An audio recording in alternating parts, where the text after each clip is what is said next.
বাংলাদেশে এই প্রথম 120 ওয়াটের ইউভি লাইট নিয়ে এসছে। যে পেজটা তার নাম হচ্ছে রেজিন অ্যাক্সেসরিজ। রেজিন অ্যাক্সেসরিজ পেজে আমি অর্ডার করে 120 ওয়াটের ইউভি লাইটটি নিয়েছিলাম। এটা অ্যাডাপ্টারটা দেখেন কতটা প্রিমিয়াম এন্ড কোয়ালিটিফুল। শুধু তাই না, তাদের থেকে আমি নিয়েছিলাম একটা ইউভি রেজিনও।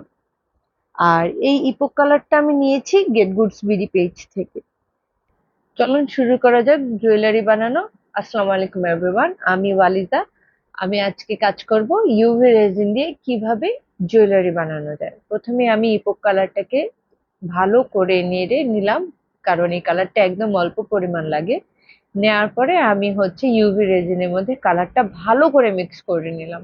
করার পরে আমি জুয়েলারি বেজের মধ্যে দিয়ে দিলাম। এখন আমাদের জুয়েলারি বেসটা একটু শক্ত করার জন্য আমাদের one and only the UV light use করব।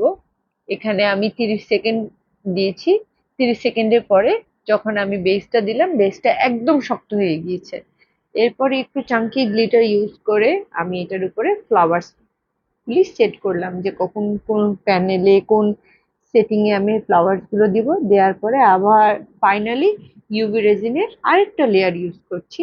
এই লেয়ারটা ভালো করে চারপাশে স্প্রেড করে দেওয়ার পরে আমরা আবার ইউভি লাইটটা এখানে আপনাদেরকে ব্যবহার করে দেখাবো।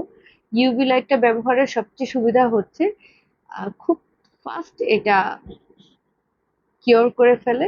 ইউভি লাইটটা দেখেন একদম শক্ত হয়ে গেছে, এন্ড দেখতে খুবই সুন্দর লাগছে ইউভি লাইটের কাজটা। আপনারা যদি ইনস্ট্যান্ট ডেলিভারি চান তাহলে রেজিন অ্যাক্সেসরিজে নক করতে পারেন, তাদের সার্ভিস খুবই ভালো। আপনারা দেখতে পারেন ওনাদের এখানে অর্ডার করে।